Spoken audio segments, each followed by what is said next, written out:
dalam penanganan COVID-19 secara nasional.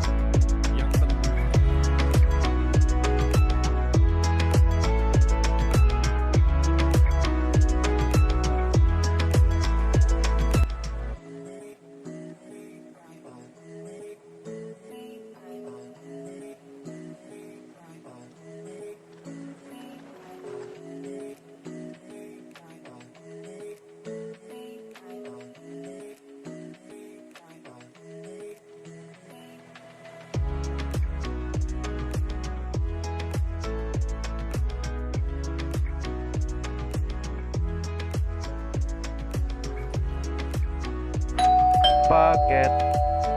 Iya, Pak.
Bagaimana sih para pemimpin pasar dapat memperluas total pasar dan mempertahankan pangsa pasar? Nah, agar perusahaan tetap menjadi nomor satu, perusahaan harus melakukan 3 tindakan, yaitu 1. Perusahaan harus menemukan cara untuk memperluas total permintaan pasar. 2. Perusahaan harus melindungi pangsa pasarnya saat ini melalui tindakan defensif dan ofensif yang baik. 3. Perusahaan dapat berusaha meningkatkan pangsa pasarnya, bahkan sekalipun ukuran pasar tetap konstan. 1. Memperluas total pasar. Dalam hal ini, pemimpin pasar harus mencari pelanggan baru. Contohnya adalah perusahaan Vaseline, di mana perusahaan Vaseline mencari pelanggan baru dari produk baru yang mulanya pelumas di bengkel, kemudian menjadi krim kulit, perawatan rambut, dan lain-lain. Atau lebih banyak penggunaan dari pelanggan lama. Contoh pemimpin pasar dalam hal ini adalah shampoo Head & Shoulders, di mana perusahaan menganjurkan untuk penggunaan shampoo sebanyak 2 kali setiap keramas. Kemudian shampoo tersebut juga diiklankan bahwa penggunaan setiap hari tidak akan merusak rambut. Perusahaan dapat mencari pelanggan baru di antara 3 kelompok, yaitu A. Kelompok yang mungkin menggunakan produk tetapi tidak melakukannya. Contohnya Samsung. Samsung dapat mencari pelanggan baru dengan target orang yang sedang menggunakan iPhone dan mungkin akan beralih ke Android. B. Kelompok yang belum pernah menggunakan produk. Contoh Samsung. Samsung dapat mencari pelanggan baru dengan target orang-orang yang belum pernah menggunakan Android. C. Kelompok yang tinggal di tempat lain. Contohnya adalah membuka gerai Samsung di negara-negara lain. Pimpinan pasar juga dapat berusaha meningkatkan jumlah atau frekuensi konsumsi. Contoh pemimpin pasarnya adalah Samsung, di mana Samsung terus mengembangkan inovasi teknologi dan produk untuk meningkatkan jumlah atau frekuensi konsumsi dengan cara mempertahankan basis riset yang didasarkan pada kebutuhan konsumen. Jumlah konsumsi dapat ditingkatkan melalui kemasan atau rancangan ulang produk.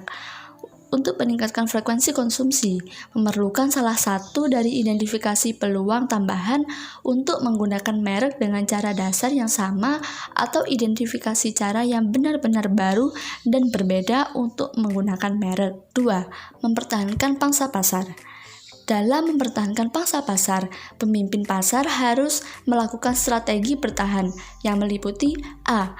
Pertahanan posisi. Menduduki ruang pasar yang paling diinginkan dalam pikiran konsumen, membuat merek hampir tidak dapat dihancurkan.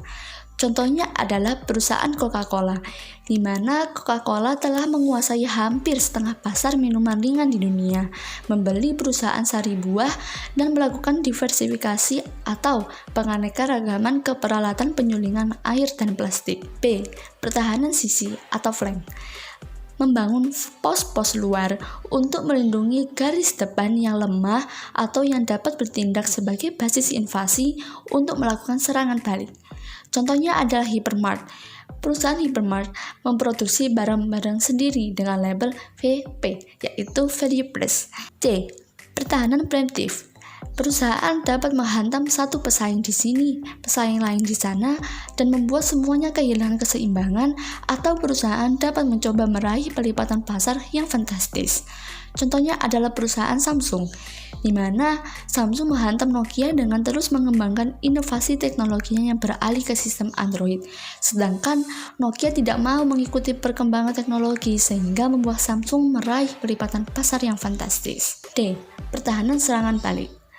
Pemimpin dapat menghadang penyerangan secara frontal atau menghantam produk pendampingnya atau meluncurkan gerakan menekan. Serangan balasan yang efektif adalah menyerang wilayah utama penyerang sehingga penyerang akan menarik diri dan bertahan. Contoh pertahanan serangan balik adalah Rinso versus Attack. Rinso mengubah semboyannya dari mencuci sendiri menjadi mencuci tanpa mengucek sebagai reaksi serangan balik dari iklan Attack dengan semboyan mencuci dengan sedikit mengucek. E. Pertahanan mobile. Pemimpin membentangkan daerah kekuasaannya ke wilayah-wilayah baru yang dapat bertindak sebagai pusat pertahanan dan serangan masa depan melalui perluasan pasar dan diversifikasi pasar. Perluasan pasar mengalihkan fokus dari produk lama ke kebutuhan generik dasar. Contohnya adalah perusahaan OT atau orang tua, di mana perusahaan ini dulunya hanya memproduksi minuman kesehatan tradisional, kemudian melakukan perluasan pasar dan diversifikasi pasar dengan menghadirkan berbagai produk baru, yaitu makanan, minuman, dan perawatan diri. F. Pertahanan konstruksi. Memberikan wilayah lemah dan mengalihkan sumber daya ke wilayah yang lebih kuat apabila perusahaan menyadari bahwa mereka tidak dapat lagi mempertahankan semua wilayahnya. Contohnya adalah perusahaan mesin GM, di mana GM menstandarisasi mesinnya dengan menawarkan sedikit pilihan. 3. Memperluas pangsa pasar. Untuk memperluas pangsa pasar, pemimpin perusahaan harus mempertimbangkan 4 faktor, yaitu A. Kemungkinan memprovokasi tindakan antitrust. Contohnya adalah Microsoft, di mana perusahaan Microsoft berusaha menghentikan perkembangan Internet Explorer di Windows yang baru dirintis yang lebih memudahkan pengguna untuk langsung menggunakan Internet Explorer karena sudah termasuk ketika menginstal Windows daripada harus mengunduh browser lain seperti Netscape atau Opera ke PC-nya. B. Biaya ekonomi. Contoh adalah Samsung. Perusahaan Samsung kurang mempertimbangkan biaya ekonomi ketika akan melakukan perluasan pasar hingga ke luar negeri pada saat terjadi perang dunia. Meskipun pada saat itu perusahaan Samsung lagi mengalami masa kejayaan, akibat dari hal tersebut Samsung akhirnya mengalami kerugian. C. Melakukan kegiatan pemasaran yang salah. Contohnya adalah Reebok, di mana pada tahun 2012, Reebok meluncurkan iklan dengan kalimat "Cheat on your girlfriend, not on your workout". Hal tersebut mendapat kemarahan oleh kaum wanita dan membuat perusahaan Reebok terjerat masalah. D. Pengaruh peningkatan pangsa pasar terhadap kualitas aktual dan kualitas anggapan. Contohnya adalah Nokia, di mana perusahaan Nokia ketika pangsa pasarnya sudah meningkat, tetapi perusahaan tersebut tidak mengembangkan kualitasnya secara aktual, yaitu ketika perusahaan Nokia tidak mengembangkan sistemnya agar tetap diminati pangsa pasarnya sesuai zamannya.